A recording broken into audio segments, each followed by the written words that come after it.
Welcome to this UKIBC webinar on e-commerce. This is a follow-up from our last e-commerce webinar, which was on how to do e-commerce with our great lawyer advocate. This time we have David Mallon from Ringspun, who is actually doing e-commerce as a British-based business. Now, before I go into the webinar, I'd just like to familiarize yourself with our tool panel. So I'd like to, on the right-hand side of your screens, just to let you know, we'll have everyone on mute during the course of the webinar to keep any background noise to a minimum. But if you have a question, please drop it into the little bracket on the toolbox to your right in the please type your question here box to send me your question, and I'll take it up during our Q&A session at the end. For now, to make sure you can all hear me clearly, can I please ask that you all use the raise your hand button on the toolbar? Could you please click the raise your hand button?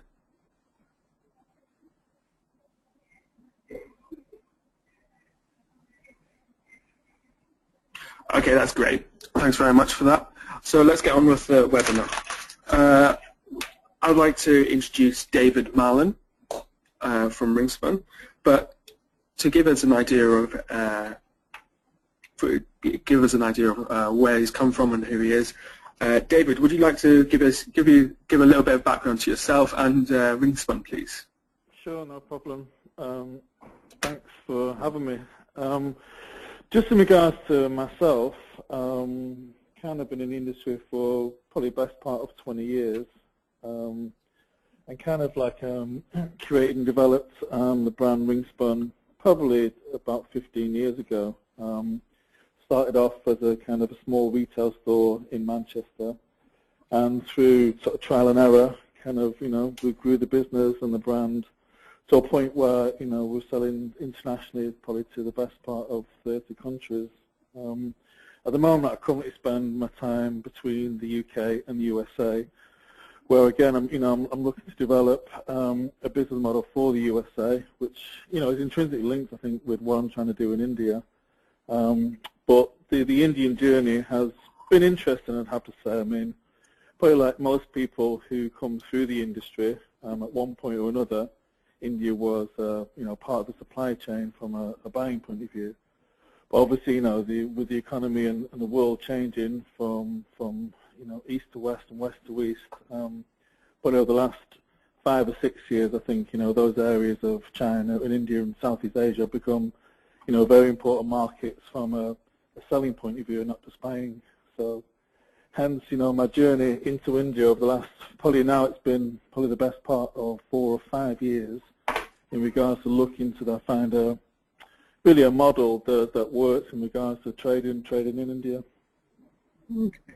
So that's I think a lot of people have faced that sort of quandary that you've also faced, as in how to get into India. But what first attracted you to use e-commerce in India specifically?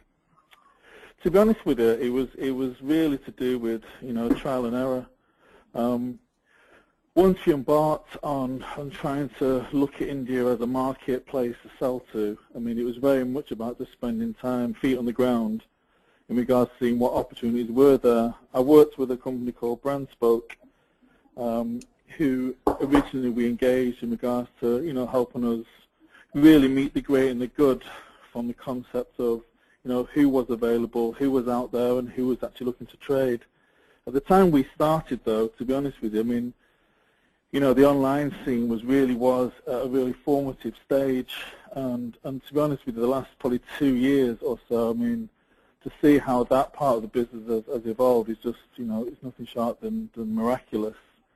But the thing was, though, I mean, it did become apparent that from a bricks and mortar point of view, there was a sort of reasonably established luxury trade in India. And then all what there was then was very much sort of a local market for local appetite, and there didn't really seem to be anything in the middle. The big change was the online guys who obviously, were looking to sell to the local market from a price point of view, but also then they recognized the demand that was there from a local customer point of view for international brands. So it really was by default, by the fact that, you know, the online guys really are the only game in town. We have some, you know, bricks and mortar customers there, but fundamentally the business we're doing is online. Okay. Well, I think that's becoming more apparent. The ease of entry via e-commerce is becoming a more popular route for British brands. But what are the main challenges that you've faced with e-commerce as compared to? Sorry. Well, I think obviously, I mean, even from an e-com point of view, I mean, it's it's so new, and it's, you know, it's happened so fast, you know, in regards to the scale of the bigger players over there. I mean, I think it's only probably 2 years ago where, you know, it was impossible to use a credit card online. So, I mean, it just shows you how fast things have developed there. But I mean, there are issues with trading with India. I mean, and it isn't. I mean, so from an online point of view, obviously, you know, they're fine. Again, I've had a friend who opened his own business there, who was like an English Indian guy, and that business fell just by the fact of lack of resource. But also, you know, you're approaching a marketplace at a Western point of view. I mean, if you spend any real time in India, you know, you can really try and understand the difficulties that are just logistically in regards to getting, you know, a parcel from A to B. You know, because again, if you look at the market, they're obviously the big cities, you know, which are relatively, you know, serviceable, but, you know, the huge sway of the population that lives outside of that, then it really is challenging just to get goods there, you know, from an A to B point of view in a relative space of time. Obviously, there is also a sort of cash and demand element that, again, needs controlling or considering in regards to, you know, trading online. But I think for us, though, the biggest issue, as you like, isn't the entry. I mean, I think at the point now you're talking about, you know, online traders who, you know, billions of dollars of net worth and you know, billion-dollar turnover businesses who, you know, they'll have a try at anything really that looks like it fits the bill.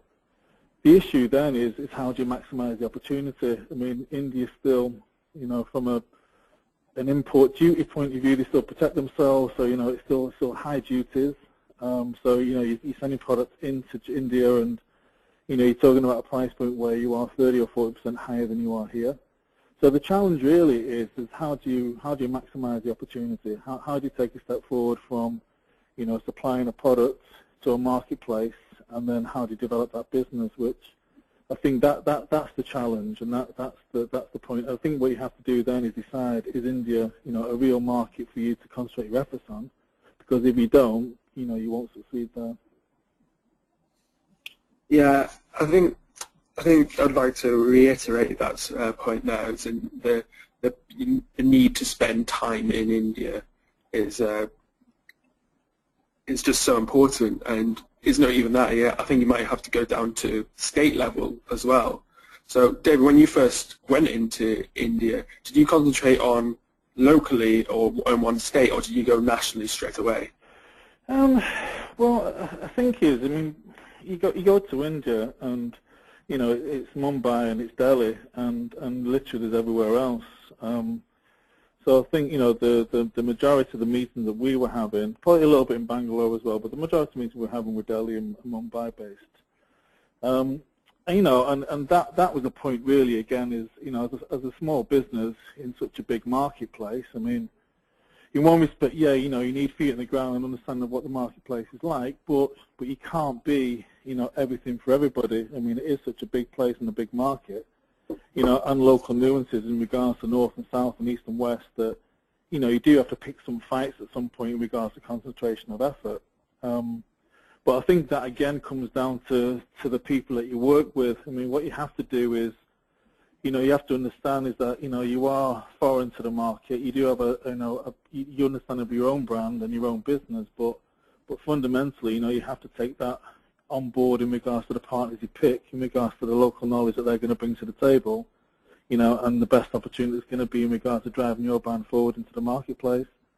But, you know, I think what I've done is with Ringspun is, you know, it's basically is go through that process, and it's probably been a 4-year process, just sort of jumping back a step, again, a big issue we've come across has been an IP issue there in regards to, somebody that had tried to register our brand there, and that's been an absolute nightmare because, again, just from a timing point of view, even if, it's a black and white case, it's going to take, we've been told, anything between 2 and 8 years for that to actually get to court, just from a fact of a backlog point of view, and that's been a real issue.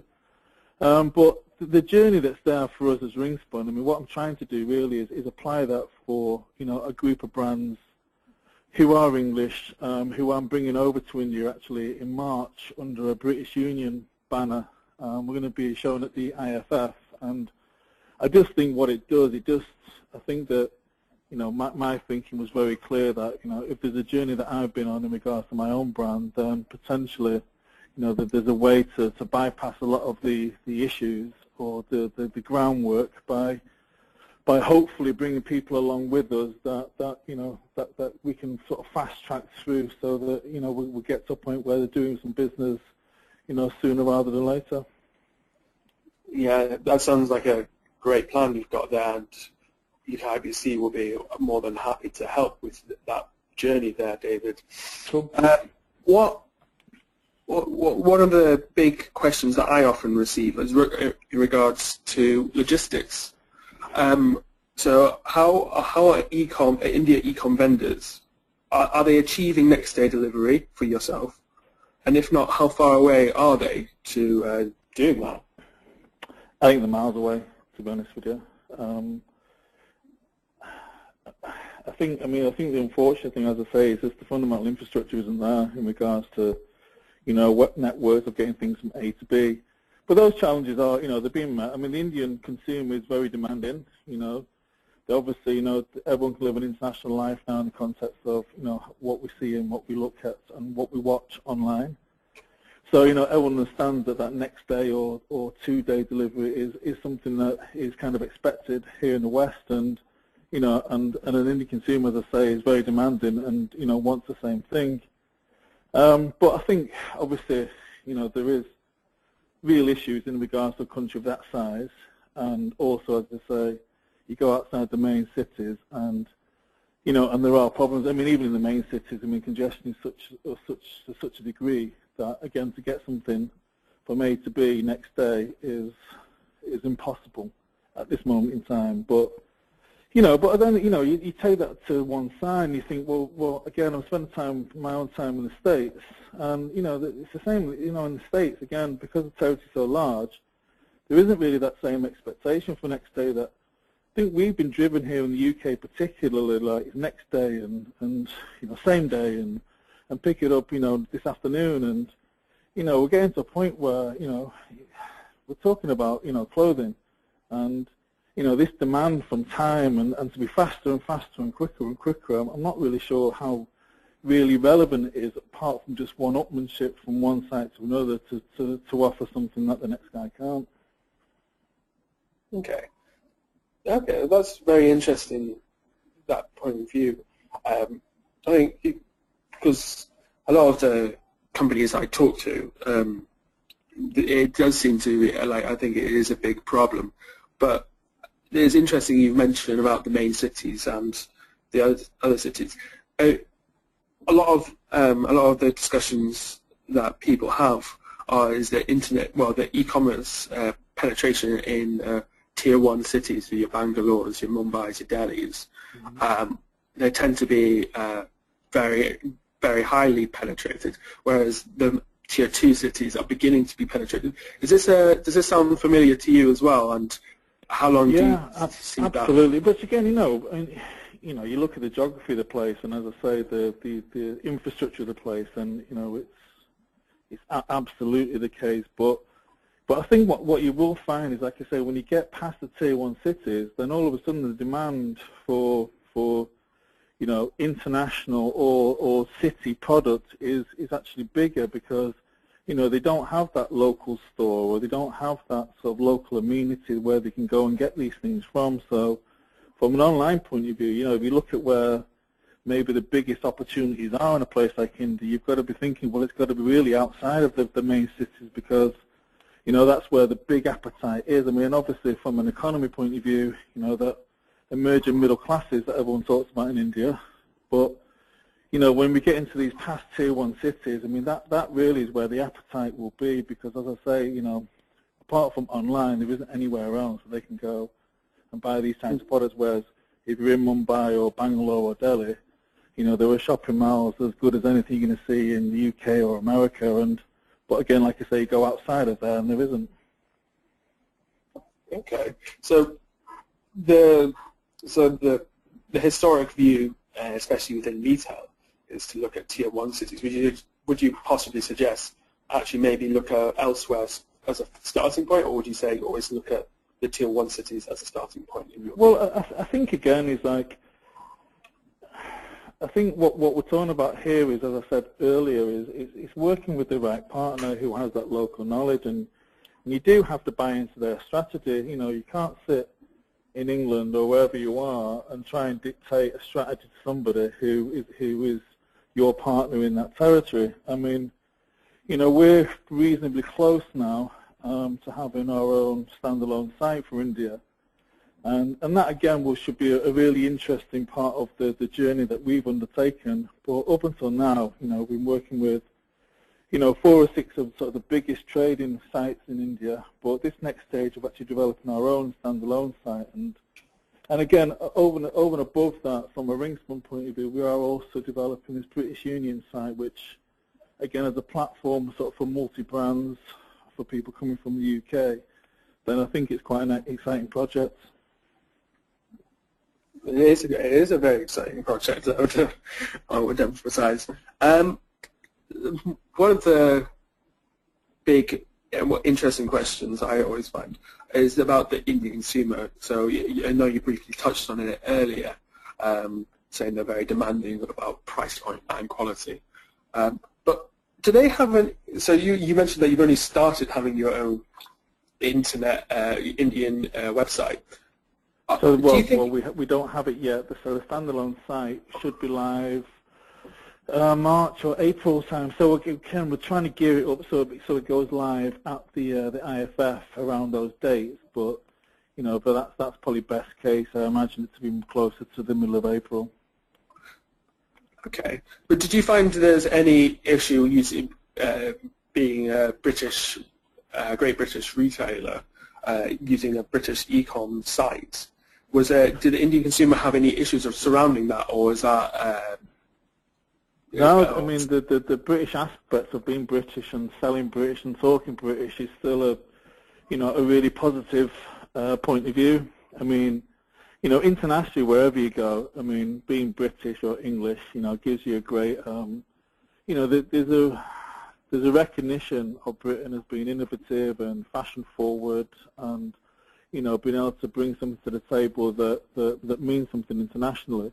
And I think India is probably as big a consumer or bigger than anybody in that respect. So there's nothing but positive connotations in India for being British or selling British or promoting British.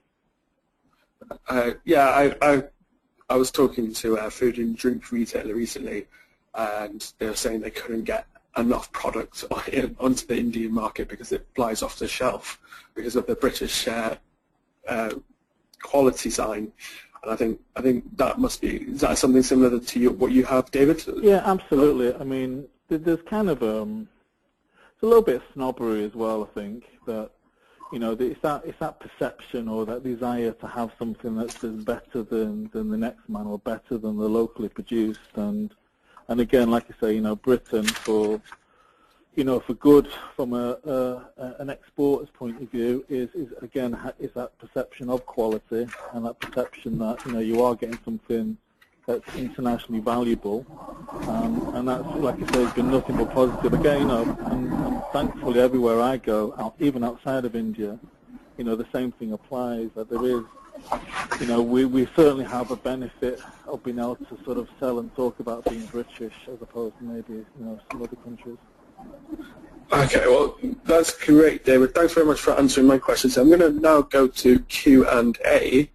So if everyone would like to ask pass me questions. I'll try and get David to answer as many as possible. So, David, first question from the audience: how did you market your product in India? Do you have any suggestions, and what category are you selling at the moment? Well, from a category of products, I mean, again, it's quite a good point, because obviously, again, you have to understand the geography of the place and the climate of the place. I mean, so from a category's point of view, all the action for us has been, T-shirts and shirts and shorts, and then, over and above that, so that denim side of things. So, I mean, there is definitely a refinement of what you're trying to promote over there, so it is suitable for the climate we're trying to sell to. The marketing point of view, I mean, it's kind of interesting. I mean, again, the benefit that we have is that, the journey for the Indian consumer, it's pretty much there in place as something similar to what we did 10, 15, 20 years ago. I mean, you got to think somewhere like, Bollywood and, and the impact those film stars have, on the domestic population is, it's as big or bigger than anything you could expect from any A-list Hollywood star. We've been very fortunate that, we've, again, as I say, I've been working out of India for the best part of 15 years, so I've got pretty good relationships there, across the board. We had a situation where we were able to get Sachin Tendulkar to wear a little bit of Ringspun, and all of a sudden it's like getting Brad Pitt, Tom Cruise, and 5 other superstars wearing your stuff in regards to the impact it has, and I think, like I said, the fortunate aspect is that I don't think there's anything new you have to really, you have to reinvent the marketing philosophy. It's engaging with, the stars out there, the celebrity culture out there, which is absolutely fanatical, Yeah, I'm sure that Sachin Tendulkar was a great little bit of business for you there, David. Well, we're still engaged with him. So again, as I was saying, within this British Union platform that we're showing at the IFF, we're hoping to get him to make a little bit of a visit. And you have someone like him. Again, it is like David Beckham is probably the closest analogy. But it isn't just like kids on the street, but it's lads and dads. And Richard, everybody is in awe of the guy. I mean, it's an amazing thing. It really is. Wow. Well, that's a great platform to work from. The next question I have is, does Red Ink undertake business-to-business sales only? And is there any online business-to-consumer e-commerce sites run by non-Indian investors that you recommend? At the moment, it's B2B. As I say, within the next couple of months, we're going to have to develop our own B2C site. Will become live, but that again is working with an Indian partner who's doing sort of all the back end for us. There have been, as I say, there have been a couple of non-Indian e-com platforms set up. Rockin was one that again were part of our. Again, the thing with Rockin, it was a great concept, great guys, but just a little bit too early, and probably underfunded is the honest truth of it. Those guys, kind of like I say, they were kind of early doors. I mean, we were talking to them probably 3 years ago or so. Cooves is now up and running there, which is some of the guys from ASOS who who developed the site there. So there is a little bit of non-Indian, but I think, to be honest with you, but anyone who's even doing it from a non-Indian point of view, all have an Indian partner. Yeah, we had Robert Reedy from Cooves at an event last year, so he was very enlightening on how he was predicting this market to grow. Well, Robert's amazing as well, from a product point of view, he really, if you talk about, obviously there's lots of reasons for that ASOS success, but for sure he was one of the fundamentals. And we also had the guy from Ixula. Yeah, he was again very, very, very knowledgeable. And he brought Summer? Who was that? I can't remember offhand, but But again, Ixula are great. I mean, again, they're actually the guys we're working with on the Ringspun and British Union platforms over there. And again, it's from a local knowledge point of view, and just that sort of ability, they've been an absolute, breath of fresh air, I'd have to say, to work with. Yeah, I think a lot of companies, not just in the retail space, will mention how innovative Indian companies are as well. Trying to the success of Bangalore is based upon all the innovations that are happening in India, and I think there's a lot going on there. So I wouldn't necessarily rule out by going with an Indian investor. I don't think there's much of a benefit there to just saying non-Indian. Sure, I agree. I couldn't agree more. And I think this is a really good question coming up. And I think it's a very general question, but I think it's one that keeps on coming up time and again, no matter what industry it is. What partner suggestions do you have, David? Partner? So, like, if you're partnering with a company in India, or what suggestions would you have going about that process, and what you would to look out for and things like that? Well, as I say, I was very fortunate that I got involved with Mike Pike from Brandspoke early on, and he's been working out there for probably about 15 years on a sort of private label basis. He helped develop a lot of the high street formats for India, and developed a lot of the brands within those formats. And I was very lucky that when I was traveling with him, literally you could see everybody. I mean, at the highest level, the chairmen or the CEOs would all be happy to see me and talk to me, and that in itself was hugely valuable. I mean, but I do think it is, you have to kiss 100 frogs to find your prince, and I think you do have to have a lot of those conversations, and you have to go through a lot of different meetings, and and there is an element of trial and error as well. I don't think, we're talking about an exact science. I do think as of today, right now, it is a little easier. The landscape's becoming a little bit clearer in regards to who is doing what. Again, like I say, going back to this British Union platform we're bringing over to the show, even doing that, it shows there is this sort of next step. There's an easier way to get to who you want to deal with. But it isn't. Even so, it's not an exact science just yet. But, all you can do is, again, in an ideal world, is feet on the ground. If you can't do feet on the ground, then, again, try and work with somebody who from this point of view, fits the bill for you, who you have some trust in, or you do rely upon, that, they'll make some right decisions for you over there. I'd also like to add on this point is UKBC's capabilities. Unfortunately, David, when you first entered India, we didn't have people on the ground to help. But now we have 3 centres around the country, one in Mumbai, Delhi, and Bangalore, and we have a retail specialist in Gurgaon Centre who can very much help you with introductions and try and give you the right advice to push you down the right road. So we're also doing a lot of work in this sphere. So no, and again, and you're absolutely correct.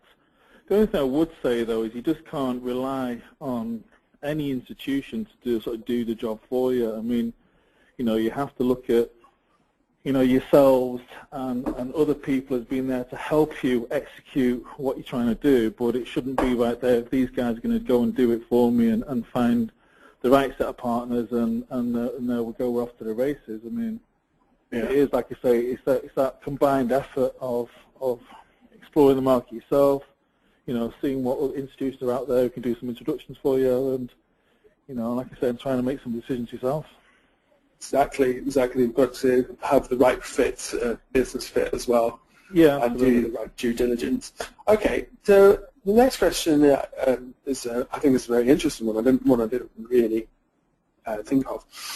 Are we at some point going to see e-commerce retailers moving on solely from price-based competition to other value propositions? Is there any other model that's worked globally?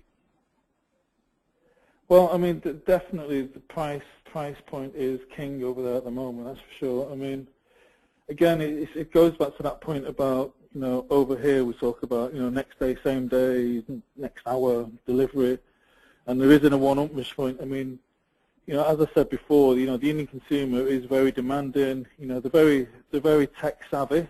They'll price check anything that they can, and discounting over there is a huge thing at the moment. But you've got to believe that that there has to be, how sustainable is that? In the context as the market gets a little bit more crowded, as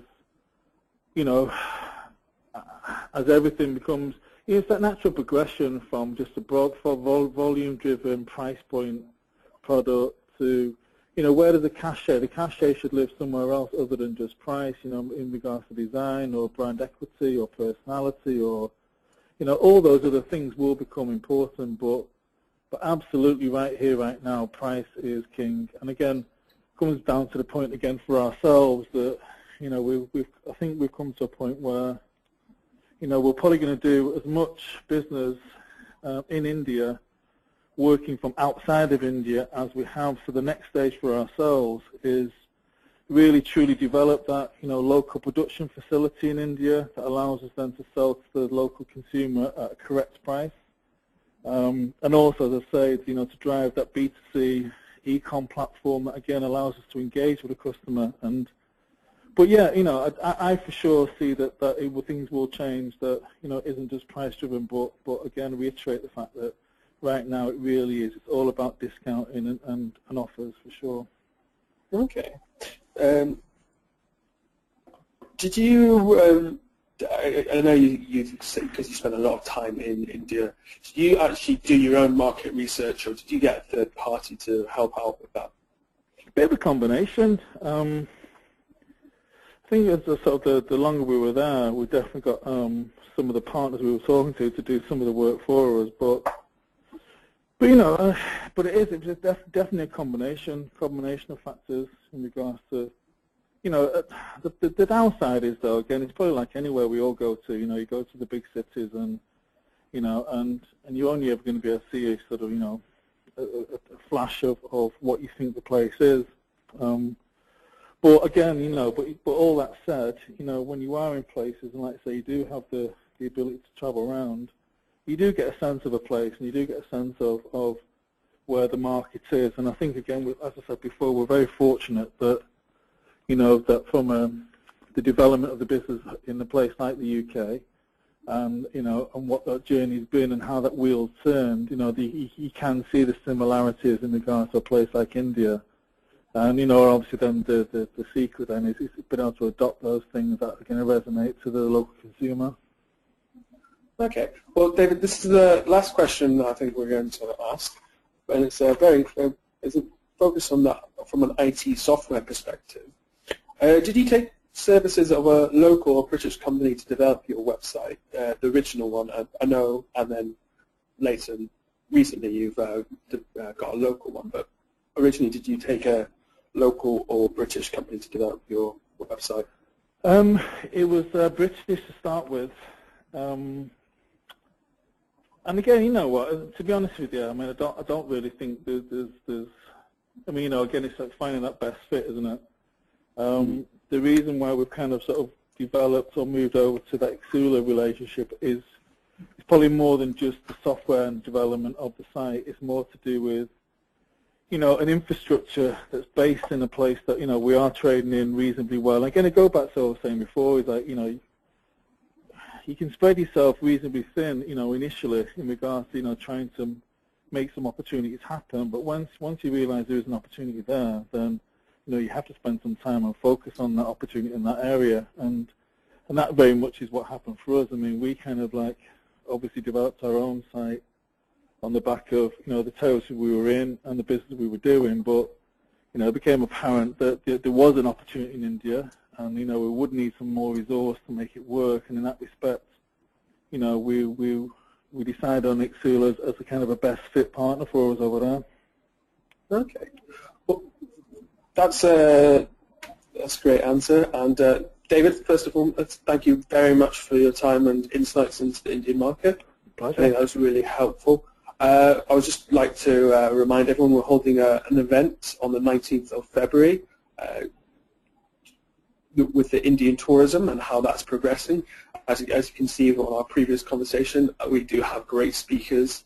We have the the chairman of Cox and Kings, one of the biggest Indian tour operators in India at this moment in time, so you can get a great idea. We also have other upcoming webinars just to help you get more information, helping you with your market research in India and giving you more information. So if you have, David, again, thank you very much. I think everyone's gained a lot from this, and I'd like to say I hope this webinar was valuable to everyone. If you have any feedback or comments about today's session or a session that you'd want us to see in the future, please feel free to get in touch at events@ecommerce.com. Thank you very much for joining us.